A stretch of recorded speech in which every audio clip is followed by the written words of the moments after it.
पक्षाची भूमिका नेहमी स्पष्ट राहिली की संविधानिक व्यवस्थेच्या विरोधात जो कोणी जाईल त्याचा विरोध करण्याची भूमिका आमची राहिली. 2023 मध्ये नरेंद्र मोदीच्या सरकारने बिल आणलं. बिल तर आमचंच होतं, जे राजीव गांधींच्या काळात आलं, सोनियाजींच्या काळात आलं, हे आपल्याला सगळ्यांना माहिती आहे. आणि 2023 मध्ये जे बिल आलं त्याला एकमतानं मंजूर करायची भूमिका काँग्रेसने घेतली. आणि त्याच्यामध्ये अमित शहा यांनी सांगितलं की आम्ही जनगणना करू आणि जनगणनेच्या आधारावर त्या पद्धतीचे मतदारसंघाची निर्मिती आम्ही करणार आहे, अशा पद्धतीची भूमिका त्या ठिकाणी मांडली.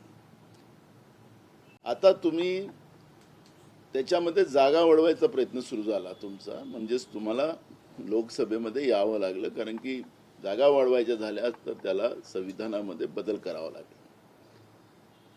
मग तुम्हाला जनगणना करायला कोणी थांबवलं? 2021 मध्ये आपण जनगणना केली नाही. त्यावेळेस कोरोनाचं कारण आपण सांगितलं, तर 10 वर्षांनी आपल्याला जनगणना करावी लागतं. तुम्हाला मनुवाद आणायचं या देशामध्ये, आणि मनुवादासाठी भाजप हा जो प्रयत्न करताय आणि आपली सत्ता काबीज ठेवण्यासाठी हा जो प्रयत्न करताय तो असंविधानिक आहे. आणि म्हणून काँग्रेस कधी पण यांना मनुवाद आणू देणार नाही. बाबासाहेब आंबेडकरांनी दिलं संविधानाप्रमाणेच हा देश चालेल, ही भूमिका सातत्यानं काँग्रेसने मांडलेली आहे. आणि म्हणून आता आपण पाहिलं असेल अमित शहा काय म्हणाले की आम्ही आता घराचा सर्वे करतोय आणि मग आम्ही जनगणना करू. असं या देशात कधीच झालं नाही. घरामध्ये लोक राहतात, फक्त घराचं कसं तुम्ही सर्वे कराल? डबल कसं सर्वे करू शकता? इतका खोटारडापणा जो भाजपचा आहे तोच त्यांना घेऊन डुबलेला आहे. आणि त्याच्यामुळे महिलांचा सन्मान यांना कधी कराय, मणिपूरमध्ये ज्या पद्धतीने महिलांवर अत्याचार होते तर प्रधानमंत्री साधं बोलायला तयार नाही. कुठल्या महिलाचा सन्मान करायचं हे निघालेत. आणि त्याच्यामुळे मोठी नावं द्यायची, आम्ही नारी शक्तीला वंदन करतो असं बिलाला नाव देऊन त्यांनी ज्या पद्धतीनं OBC, schedule caste, schedule tribe, भटक्या विमुक्त जातीच्या महिलांचा अपमान करण्याचा प्रयत्न ज्या पद्धतीनं भाजपनी या 2 दिवसाचं विशेष अधिवेशन बोलावून केलेलं आहे ते आपण सगळ्यांनी पाहिलं. आणि म्हणून त्यांच्या पापाचा इथून अंताची सुरुवात झालेली आहे आणि त्याच्यामुळे त्यांच्या पापाचा अंत सुरू झालेला आहे, म्हणून आम्ही सेलिब्रेशन केलेलं आहे. भाजपनं मात्र उलट आरोप केलेला आहे की हे काँग्रेसचं पाप आहे, त्यांनी महिलांना आरक्षण मिळवून दिलं नाही किंवा महिलांच्या आरक्षणासंदर्भात विरोधात केली, त्या सगळ्यांना याचे पाप भोगावे लागेल आणि उद्ध्वस्त होईल. अरे मी तुम्हाला सांगितलं की OBC, schedule caste, schedule tribe, NT महिलांचा अपमान करणाऱ्या भाजपलाच त्यांची जागा त्यांना मिळणार आहे. जनगणना करून, जातीनिहाय जनगणना करून यांनी निर्णय घेतला, राहुल गांधींच्या दबावामध्ये निर्णय घेतला की आम्ही जातीनिहाय जनगणना करू. मग तुम्हाला थांबवलं कुठं? कॅबिनेटमध्ये तुम्ही निर्णय केलेला आहे, मग थांबवलं कोणी तुम्हाला? तर आम्ही घराचा करू, मग आता हे आरक्षण लागू करू. 5 राज्याच्या निवडणुका लक्षात घेऊन त्या ठिकाणी मधात हे अधिवेशन विशेष बोलावून आपल्याला ते बिल कसं मंजूर करता येईल याचा अयशस्वी प्रयत्न केलेला आहे. आणि म्हणून चोराच्या उलट्या बोंबा हे जे वाक्य आपल्या मराठीमध्ये आहे, तसं हे चोर लोकशाही संपवून मनुवाद आणायला निघालेले आहेत. आणि म्हणून त्यांच्या आरोपाचा कुठलाही फरक काँग्रेसवर पडणार नाही. काँग्रेस महिलांच्या सोबत आहे आणि राहणार आहे आणि भविष्यातही राहणार आहे. त्याच्यामुळे मागासवर्गीयांवर अन्याय करणाऱ्या भाजपचा, OBC, schedule caste, schedule tribe, एनटीच्या महिलांवर अन्याय करणाऱ्या भाजपचा मोठ्या प्रमाणात विरोध या समाजामध्ये सुरू झालेला आहे. मतदारांच्या अधिक सोयीचे होईल, कमी लोकांतून निवडून गेला तर खासदार अधिक. आमचा विरोध कुठे आहे? आम्ही सांगितलं महिला आरक्षणाचा आमचा विरोधच नाही आहे, पण तुम्ही ज्या पद्धतीनं मनुवाद आणायला निघालेला त्या मनुवादाचा आमचा विरोध आहे. तुम्ही OBC, schedule caste, schedule tribe आणि एनटीच्या महिलांचं त्या ठिकाणी कुठलंही स्थान ठेवणार नाही, अशा पद्धतीचा तुमचा जो विषय आहे त्याला आमचा विरोध आहे. आणि म्हणून आम्ही मतदारांना सोयीचं पडेल, कारण की त्याला करावंच लागेल, घटना दुरुस्तीमध्ये त्यांना आणावंच लागेल. पण या सगळ्या विषयाला मागं सारून या पद्धतीचा कारस्थान करण्याच्या मागचा उद्देशच हा मनुवादाचा आहे आणि म्हणून काँग्रेसनी आणि सगळ्या विरोधी पक्षांनी त्याला विरोध केलेला आहे. त्याच्याही पलीकडे मी तुम्हाला सांगतो, आतली गोष्ट ही आहे की अमित शहा आणि नरेंद्र मोदींनी अनेक जी छोटे पक्ष आहेत त्यांच्यावर दबाव आणला आणि दबाव आणून सुद्धा ते बागले नाहीत, कारण की ते मनुवादाचा साथ द्यायला तयार नाहीत. हा त्याच्यातला खरं उत्तर काल लोकसभेमध्ये सगळ्या विरोधकांनी दिलेलं आहे. नाही, यापूर्वी संसदेत अनेक विधेयक मंजूर झाले, कोणती अडचण जी आहे ती केंद्र सरकारने नाही. काल एकजूट जी आहे ती विरोधकांची दिसली, त्यामुळे एक मोठा धक्का जे आहे ते मानला जात आहे. भविष्यामध्ये सत्ता बदलामध्ये याचे काही परिणाम दिसून येण्याची शक्यता बिलकुल, कारण की ओबीसी समाज हा हिंदू समाज आहे आणि ओबीसी समाजाचा हिंदुत्वाचा फायदा घेऊन ज्या पद्धतीनं बीजेपीने आजपर्यंत जो विजय घेतलेला आहे ते ओबीसी समाजावर अन्याय करायला हे लोक निघालेले आहेत. ओबीसी समाजाच्या महिलावर अन्याय करायला निघालेले आहेत आणि त्याचा परिणाम भाजपला भोगावाच लागणार आहे. उद्धव ठाकरेच्या गटामध्ये जर बघितलं तर मतभेद दिसत आहे. प्रियंका चतुर्वेदी यांनी जे आहे ते या विधेयकाच्या एका अर्थानं समर्थन केलं आणि त्यामुळे एक मोठा जे आहे एका अर्थानं त्या ठिकाणी जे गडबाजी सुरू असल्याचे चित्र दिसत आहे. त्यांच्या पक्षातला अंतर्गत बाब आहे, त्याच्यावर मी चर्चा करणं बरोबर नाही. मला अमरावती परतवाड्या येथील जो प्रकरण आहे, सुरुवातीला ज्या पद्धतीने नवनीत राणा असतील, तिथले अनिल बोंडे असतील, त्यांनी दावा केला की 180 पेक्षा जास्त व्हिडिओ. नवनीत राणा स्पष्ट बोलले की यामध्ये बुरख्यावाले एकही पीडित महिला नाही, सगळे हिंदू आहेत.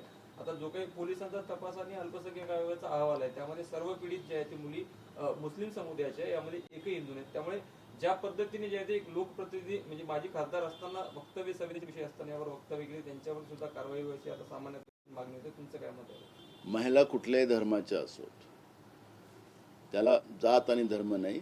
भारतीय संस्कृती महिलावर ज्या ठिकाणी कुठं अन्याय होईल ती मुसलमान आहे की शेड्यूल कास्ट आहे, आदिवासी आहे की ओबीसी आहे या ब्राह्मण आहे, हा विषय होऊ शकत नाही. पण ज्या पद्धतीनं भाजप धर्माधर्मामध्ये विष आणि जाती जातीमध्ये विष पेरण्याचा प्रयत्न करताय, त्याचाच परिणाम की भाजपच्या माजी खासदार आणि भाजपचे खासदार ज्या पद्धतीने विष ओकतात एखाद्या धर्माच्या बद्दल, त्याचं स्पष्टीकरण आपल्याला त्या अहवालामध्ये दिसलेलं आहे. मग तो भोंदूबाबा अशोक खरातचं काय झालं? त्याचा जो मुख्य पुरावावाला होता त्याचा ॲक्सिडेंट करून घेतला, सरकारने करवला. मी ठराविक मी सांगतो, कारण की हा अशोक खरात हा सरकारचाच प्यादा आहे आणि या सरकारच्या प्याद्याला वाचवण्यासाठी ज्या पद्धतीनं हा जो प्रयत्न सुरू झालेला आहे तो निंदनीय आहे. त्याच्याच पुरावा नष्ट करण्यासाठी ज्या पद्धतीने त्याला मारलं गेलेलं आहे हे त्याच्यातून स्पष्ट झालेलं आहे. हे भोंदूबाबा खरातचा प्रश्न नाही, हा एका धर्माच्या बद्दल आज जो अविश्वास निर्माण झालेला आहे, हिंदू धर्माबद्दलचा जो अविश्वास पसरवण्याचं काम त्या भोंदूबाबाच्या कर्तृत्वाने निर्माण झालेला आहे. त्याला पाठीशी राज्यातलं भाजप आणि महायुतीचं सरकार करते आहे. हा खऱ्या अर्थानं एका हिंदू धर्माचा अपमान करण्याचं काम हे सरकार करते हे मी या ठिकाणी म्हणतो. म्हणजे हा घातपात आहे असंच तुम्हाला म्हणायचं का? शेळकेचा अपघात घातपात आहे का? घातपात आहे, घातपात आहे. तो ड्रायव्हर वगैरे काय बयान देऊ द्या, घातपात आहे. नेमकं त्याला का मारलं गेलं, अजून का कोणावर गुन्हे दाखल केले गेले नाहीत? आतापर्यंत अशोक खरातच्या प्रकरणामध्ये जे कोणी अधिकारी असतील, जे कोणी राजकीय लोक असतील, त्याच्यावर का गुन्हे दाखल केले गेले नाहीत? का लपवलं जात आहे? म्हणजे त्याचा सीडीआर भाजपचे जे बाहेर प्रवक्ते ठेवलेले आहेत त्यांच्याजवळ जातं आणि सरकारला माहिती नाही.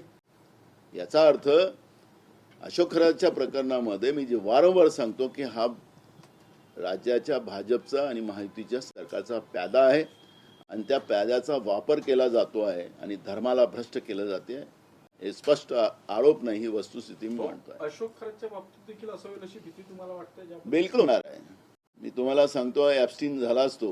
ॲब्स्टीन मी विधानसभेत सांगितलं की त्याच्याजवळून सगळ्या माहित्या घेऊन त्याला जसं ॲब्स्टीनला अमेरिकेमध्ये मारलं गेलं जेलमध्ये, तसं अशोक खरातला मारलं जाईल. त्याची बायको अजून भेटत नाही. एवढं कमजोर गुरु खातं झालं, एवढे महाराष्ट्राचे पोलीस कमजोर झालेत. त्यामुळे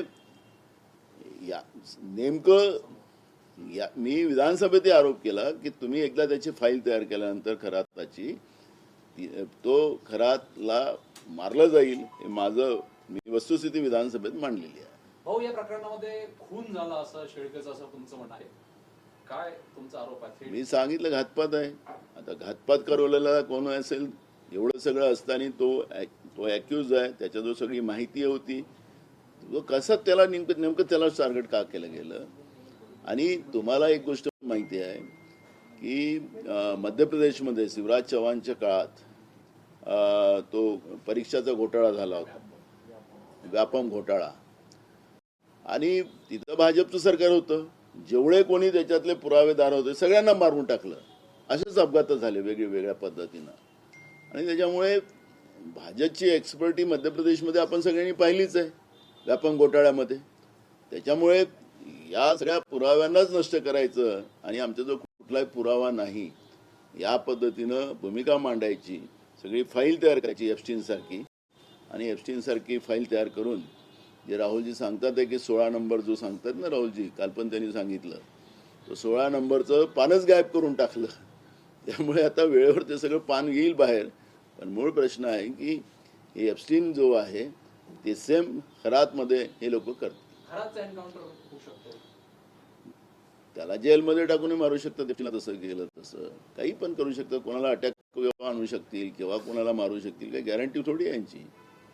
भाऊ, जसं नाशिकमध्ये प्रकरण झालं तसं अमृता फडणवीस ज्यावेळी ॲक्सिस बँकेमध्ये होत्या त्यावेळी त्यांच्या समोर देखील असं एक प्रकरण झालं होतं आणि त्याची तक्रार देखील मॅनेजमेंटकडे झाली, कसं काल त्यांना म्हटलं. बघा, मी अमृता फडणवीस मी वारंवार सांगितलं की ती माझ्या लहान भावाची बायको आहे, ती माझी सुनेप्रमाणे. त्यामुळे तिच्याबद्दलचं कुठलं मी प्रतिक्रिया देणं आणि काही बोलणं ते बरोबर नाही. एक संस्कृती आमची आहे, ती संस्कृती आम्ही जोपासू, आणि त्याच्यामुळे अमृता फडणवीसांच्या बद्दल मी कुठलंही वक्तव्य करणार नाही. मुंबई महानगरपालिकेकडून 164 अनधिकृत शाळांची यादी जाहीर करण्यात आलेली आहे. त्यात हजारो विद्यार्थ्यांचं भविष्य टांगलेलं आहे. मला काही कळत नाही या सरकारचं. अनधिकृत शाळा महाराष्ट्रामध्ये आहेत, बोगस व्यवस्था महाराष्ट्रात चाललेल्या आहेत. शालांत आयडीचा घोटाळा झाला, त्याच्यात अजून कोणावर कारवाई झालेली नाही, पैसे वसूल केले गेले नाही. काय चाललं काय या महाराष्ट्रात? कोण आहे याचा सूत्रधार? महाराष्ट्रातल्या शाळा बंद करायच्या, ग्रामीण भागाच्या शाळा बंद करायच्या, शहरी भागातल्या शाळा बंद करायच्या, गरिबाच्या पोराची शिक्षण व्यवस्था नाही ठेवायची. काय मनोवाद आणायचा आहे महाराष्ट्रात शिक्षणापासून लोकांना वंचित ठेवण्याचा? त्याच्यामुळे या सगळ्याला आपण पाहिलं असेल की तिरोडामध्ये नगरपालिकेच्या शाळेचं भिंत पडून मुख्याध्यापकाचीच लहानशी पोरगी 5 वर्षाची मरण पावली. तर ह्या पद्धतीची अवस्था जी आज पूर्ण महाराष्ट्रात चाललेली आहे ते दुर्भाग्यपूर्ण आहे. राज्य शासनाकडून जे आहे ते अनुसूचित जातीचे उपवर्गीकरणाचे जे आहे ते प्रक्रिया सुरू आहे. उपवर्गीकरणचा मी माननीय फडणवीसांना मुख्यमंत्र्यांना पत्र दिलेलं होतं 14 तारखेला, आणि त्या पत्रामध्ये मी सांगितलं की जे बदर समितीचा जो अहवाल आहे तो आपण जनतेसमोर मांडावा, आणि तो अहवाल मांडून त्याच्यावर ऑब्जेक्शन घ्यायला तुम्ही लावा. कारण की जो अहवाल आला, कारण की या उपवर्गीकरणामध्ये सामाजिक, आर्थिक आणि शैक्षणिक जवळपास 67 जाती महाराष्ट्रामध्ये या शेड्यूल कास्ट वर्गामध्ये येतात. त्या समाजामध्ये कोण कोण ज्यांना शिक्षण मिळालं नाही, आर्थिक कमजोर आहे, जे सामाजिक कमजोर आहे, त्याचा अहवाल त्या समितीने गोळा करायचा असतो आणि त्याच्या आधारावर मग या पद्धतीचा निर्णय सरकारला करावा लागतो. पण सरकार काही नाही, ते आम्ही असं वेबसाईटवर म्हटलं, तिथं बदर समितीचा अहवाल नाही. 30 एप्रिलपर्यंत मुदत त्या ठिकाणी देऊन ठेवलेली होती, आणि त्याच्यामुळे मोठ्या प्रमाणात याच्यामध्ये विरोध सुरू झालेला आहे. आणि स्वाभाविक आहे, कारण की ओबीसीमध्ये सुद्धा जेव्हा महाराष्ट्रामध्ये युतीचं सरकार होतं त्या युतीच्या सरकारमध्ये सुद्धा उपवर्गीकरण करण्यात आलं आणि मग अबकड करून टाकलं त्याच्यामध्ये, आणि त्याच्यामध्ये एका विशिष्ट जातीला कसा फायदा मिळेल याचा प्रयत्न त्या ठिकाणी केला गेलेला आहे. मी तुम्हाला एक सांगितलं की आर्थिक, सामाजिक आणि शैक्षणिक या समितीने जे काय अहवाल पाहिलेला आहे तो अहवाल लोकांच्या समोर दिला पाहिजे ना. आता काही लोक कोर्टात गेलेले आहेत, कोर्टाने अहवाल मागितलेला आहे, सरकार अहवाल द्यायला तयार नाही. म्हणजे याचा अर्थ जी बदर समिती, कुठला बिहारचा कोण बदर आहे त्याला आणून यांनी 3 लोकांची समिती केली होती, ती बोगस आहे, फार्स आहे का, हा प्रश्न या निमित्ताने निर्माण झाला. आमची मागणी अजूनही आहे, आम्ही उपवर्गीकरणाच्या विरोधात नाही, मी एकदम स्पष्ट तुम्हाला मांडतो. कारण माननीय सुप्रीम कोर्टाने भूषण गवई जस्टिस त्यांच्या अध्यक्षाखाली जी कमिटी बनवली होती त्या कमिटीने हा निर्णय दिलेला आहे. त्याच्यामुळे त्याचा आम्हाला विरोध करायचं कारण नाही. पण उपवर्गीकरणाच्या नावाने जे गरीब शोषित पीडित लोक आहेत त्यांना बाजूला सारायचं आणि विशिष्ट त्यांच्या प्रेमात असलेल्या लोकांना फायदा द्यायचा, असा अगर या भाजपच्या आणि महायुतीच्या सरकारचा प्रयत्न असेल तर हा अन्याय आम्ही सहन करणार नाही. ज्याप्रमाणे ओबीसीच्या आणि एनटी व्हिजंटीच्या याच्यामध्ये महायुतीच्या सरकारने त्यावेळेस अन्याय केलेला आहे, त्याचे परिणाम आज ओबीसी आणि एनटी व्हिजंटीचे लोक भोगतात आहेत. या ठिकाणी मी प्रामुख्याने सांगतो आणि या अन्यायाच्या विरोधात आमची भूमिका आहे. मला कोणाला आरक्षण भेटेल नाही भेटेल त्याच्यामधलं हा प्रश्न आहे आणि त्याच्यामुळे काही लोकांना मी दिलेल्या पत्राचं, कारण की तो पत्र इतकं हे झालेलं आहे सोशल मीडियावर की त्याच्यामध्ये मला काही लोकांचा विरोध आहे, काही लोक सपोर्ट करतात आहेत. मला कोणाचा सपोर्ट करायचा नाही. अन्याय कुठल्या समाजावर होऊ नये, या मागास समाजावर, शोषित पीडित समाजावर अन्याय होऊ नये ही भूमिका आमची आहे आणि त्याच्यामुळे बदर समितीचा अहवाल यांनी लोकांच्या पुढे मांडावा आणि पब्लिक डोमेनमध्ये टाकावं आणि त्याच्यावरचे ऑब्जेक्शन वगैरे आणून मग त्याच्यावरचा निर्णय सरकारने घ्यावा, ही भूमिका आमची आहे. भाऊ, याला जोडून असा आहे, क्रीमी लेअर हा सगळा वाद आहे. तुम्ही माजी सरन्यायाधीश भूषण गवई यांचाही उल्लेख केला. क्रीमी लेअर संदर्भात दलित समाजातून सुद्धा मोठ्या प्रमाणात चर्चा होऊ लागली आहे. ओबीसी समाजातही दोन मतभेद आहे क्रीमी लेअर वरून. क्रीमी लेअर जो भाग आहे त्यांना योजनांचा फायदा मिळावा नाही मिळावा, या संदर्भात तुमचं काय मत आहे? माझंही मत तेच आहे. क्रिमिनल ज्याचा तो क्रीमच्या लेअरच्या वर आला असेल तर त्याला आरक्षणापासून दूर केलं पाहिजे. याच्यामध्ये दुमत काय? जो मागं पडलेला आहे त्याला पुढं आणावं, हेच आमच्या संविधानाने म्हटलेलं आहे. त्यामुळे आमचा क्रिमिनलचा कुठलाही विरोध नाही. पण अशा पद्धतीनं मराठा वर्सेस ओबीसी, दलित म्हणजे मी सांगितलं की 67 जाती त्याच्यामध्ये आहेत. या 67 जातीमध्ये एखाद्या जातीच्या विरोधात भिडवून द्यायचं म्हणजे त्यांचा संघर्ष होईल. आणि ही जी मनुवादाची जी प्रक्रिया सुरू महाराष्ट्रात झाली आहे, आपसात लढवा आणि मग आम्ही तुमचे कपडे सांभाळतो, जे मनुवादामध्ये घेतलेलं आहे ते या शाहू फुले आंबेडकरच्या महाराष्ट्रात कदापि आम्ही चालू देणार नाही, ही भूमिका आमची आहे. भाऊ, आता याच्या विरोधात भाजप आंदोलन करण्याच्या तयारीत आहे. काँग्रेसचा चेहरा उघड पाडू असं म्हणतात. त्यांनी आंदोलन काय, ते आंदोलनकारीच आहेत. ते सत्तेत राहून आंदोलन करायला पाहिजे त्यांनी. अब 2 इंजिनचं सरकार आहे तुमचं. अजून लोकांच्या घरकुलाचे पैसे मिळाले नाहीत, शेतकऱ्यांच्या धानाचे पैसे तुम्ही देऊ शकले नाही, त्याचं धान घेऊ शकलं नाही, शेतकऱ्यांना बर्बाद केलं, त्याच्या विरोधात आंदोलन करा ना. तुमचा मनसुबा त्याच्यामध्ये सक्सेस झाला नाही, मनुवादाचा मनसुबा सक्सेस झाला नाही, म्हणून भाजपचे नेते पकड करत असतील तर बिलकुल लोकांना त्यांनी रस्त्यावर यावं, कारण की लोकशाहीमध्ये त्यांचा अधिकार आहे, त्यांनी करावा. पण काँग्रेस पार्टी हे यांच्या मनोवादाला सक्सेस होऊ देणार नाही. ही लढाई आमची राहणार आहे. आम्ही वैचारिक लढाई लढतो, आम्ही सत्तेची बैमानी निवडून येण्याची लढाई आमची नाही.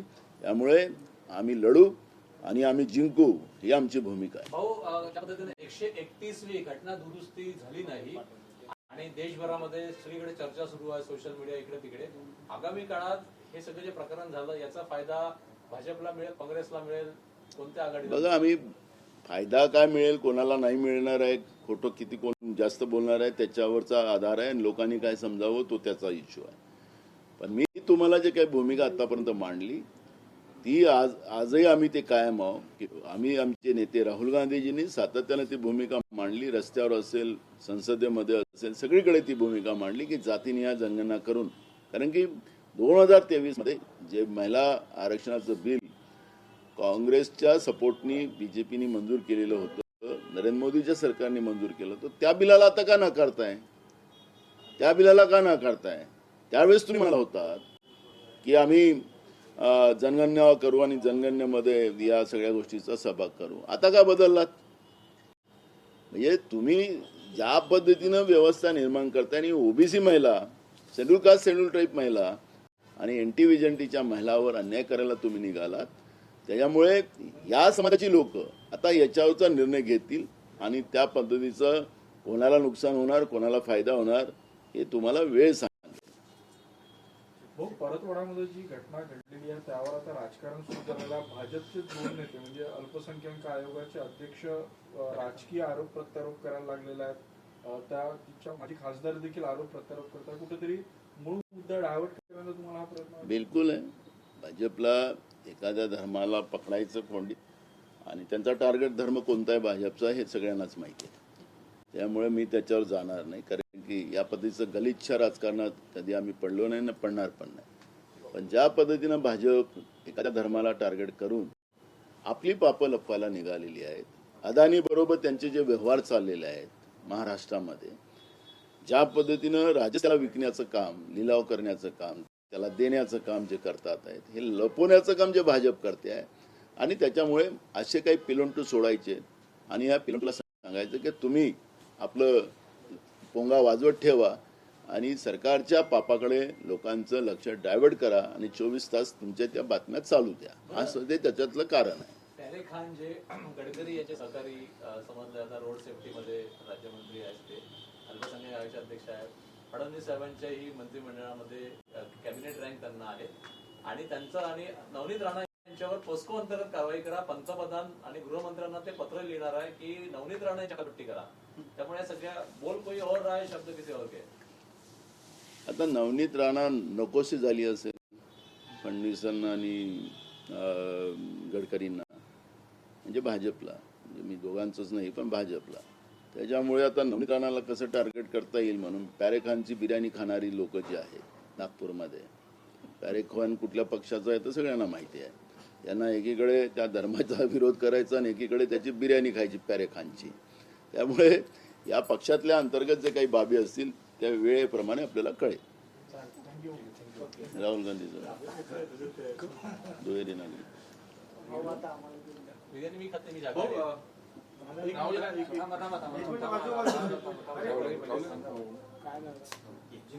मी शाकाहारी आहे.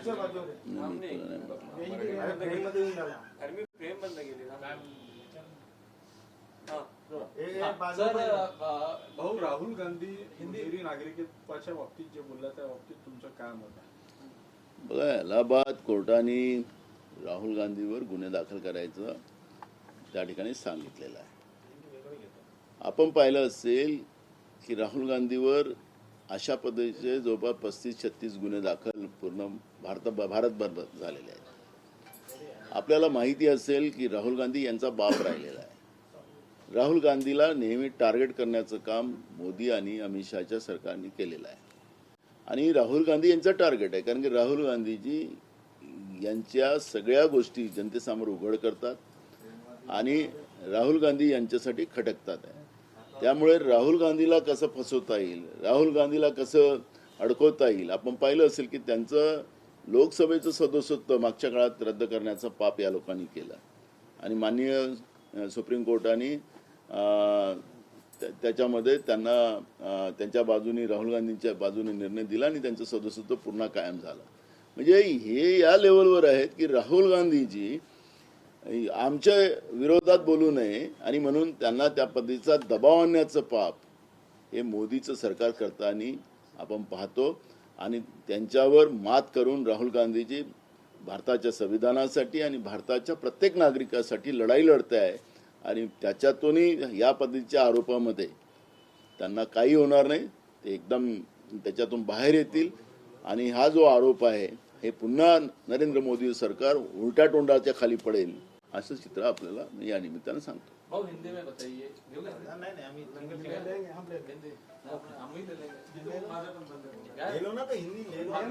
माइक लगाना है. सर, हिंदी में बताइए. 131 कॉन्स्टिट्यूशन अमेंडमेंट जो होने वाले 131 कॉन्स्टिट्यूशन अमेंडमेंट जो होने वाली थी वो नहीं हुई. इसके बाद आपने जल्लोश किया. बीजेपी का कहना है कि शर्म आनी चाहिए कांग्रेस को कि महिला विधेयक, नारी शक्ति वंदन विधेयक हो नहीं पाया, मंजूर नहीं हो पाया. इतनी बड़ी दुखद घटना थी और कांग्रेस ने जल्लोश किया. 131 जो कॉन्स्टिट्यूशन अमेंडमेंट नहीं हो पाया, कांग्रेस को फायदा होगा, बीजेपी को फायदा होगा आने वाले दिनों में. देखो, नारी शक्ति को वंदन, ये बड़े बड़े नाम रखने का इनका स्लोगन भी बहुत बड़ा ये रहता है कि लोगों को गुमराह कैसे किया जाए.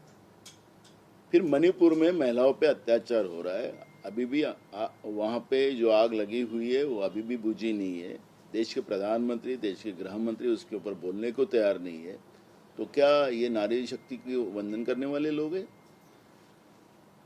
ये जो बिल लाया गया था, एक संविधान संशोधन जो लाया था, ये संविधान संशोधन के पीछे इनका एक जो महत्वाकांक्षा थी कि हमेशा हम सत्ता में बने रहे और देश की संवैधानिक व्यवस्था को तोड़ते रहे और मनुवाद इस देश में खड़ा करें, उसी का विरोध हमारे नेता राहुल गांधी जी, पूरे कांग्रेस पार्टी ने किया, हमारे अपोजिशन ने किया और इसलिए ये संशोधन वहाँ पे नहीं हो सका और मनुवाद व्यवस्था को रोकने में हम सफल हुए।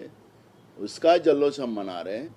2023 में हमने महिला आरक्षण के बारे में जो बिल आया था नरेंद्र मोदी की सरकार के समय, जो हमारा बिल था, राजीव गांधी जी के समय आया था, वो बिल का इन लोगों ने उस समय विरोध किया था। खुद प्रधानमंत्री ने कहा कि उस समय कुछ लोगों ने विरोध किया, तो उनके पार्टी के लोगों ने विरोध किया और उसमें आपने देखा होगा कि 2023 के बिल जब पारित हुआ तो उस समय में अमित शाह ने कहा कि हम जब जो जनगणना करेंगे, जनगणना का भी इसमें इन्वॉल्व किया जाएगा। फिर अब जनगणना नहीं हुई। आप लोग मतदार संघ बढ़ाना चाहते हैं लोगों की, ठीक है, हम उसका विरोध नहीं कर रहे, लेकिन जिस तरह से OBC, schedule caste, schedule tribe, NT VJNT की महिलाओं को आप इस व्यवस्था से बाहर निकालने को देख रहे हैं, संविधान में प्रोविजन करवाइए, वो करवाइए उसमें, और उसके बाद में ये बिल लाइए, तो कांग्रेस उसको सपोर्ट करने को तैयार है। हमने तो स्पष्ट मत रखा है। हमने तो ओबीसी आरक्षण का विरोध 2023 में भी नहीं किया, क्योंकि वो हमारी भूमिका थी, कांग्रेस पार्टी की भूमिका थी। महिला की भागीदारी सत्ता में होना चाहिए। आपने देखा होगा कि राजीव जी के समय में 73वीं घटना दुरुस्ती की गई थी, तो आज स्थानिक स्वराज्य संस्था में पुरुषों से ज्यादा महिलाएं होती है लोकल बॉडीज में। तो ये कांग्रेस ने किया है, राजीव गांधी जी ने किया है, और इसलिए कोई इनका नहीं है। वो ये तो महिला पे अत्याचार करने वाले लोग हैं, ये ओबीसी पे अन्याय करने वाले लोग हैं, ये शेड्यूल कास्ट के ऊपर अन्याय करने वाले लोग हैं, आदिवासी के ऊपर अन्याय करने वाले लोग हैं, ये एंटी विजेंटी के लोगों के ऊपर अन्याय करने वाले लोग हैं, और इसका विरोध हमने किया है। और ये मनुवाद की जो प्रवृत्ति जो लाना चाहते थे, उसका हमारी जीत हुई और इसलिए हमने सेलिब्रेशन किया है। सर ये बताइए, जितेंद्र शेलके जो अशोक खरात जो स्वयं घोषित ज्योतिषाचार्य था और उसके वाइफ की समृद्धि महामार्ग में मौत हुई एक्सीडेंट में, इस पूरे मामले को आप किस तरह देख रहे हैं? ये घातपात है, सरकार के तरफ से किया गया घातपात है। मैं हमेशा कहा है कि अशोक खरात ये जो है ये सरकार का प्यादा है। जैसे एप्स्टीन को मारा गया था, वैसे अशोक खरात को भी मारा जाएगा। ये मैंने विधानसभा में कहा है। एक बार ये सब फाइल तैयार हो जाएगी, पुरावे नष्ट कर दिए जाएंगे और फिर उसके बाद में ब्लैकमेलिंग करने का काम बीजेपी करेंगी। और इसलिए जो सेल्के और उसकी वाइफ दोनों वो ट्रस्टी थे वहाँ के, और वो ट्रेजरर थे, ट्रस्टी नहीं थे, ट्रेजरर थे। और वे ये सब जो इनके पाप है अशोक खरात के, छुपाने के लिए इस तरह का घातपात किया गया है। ये हमारा कहना और ये वास्तविकता है।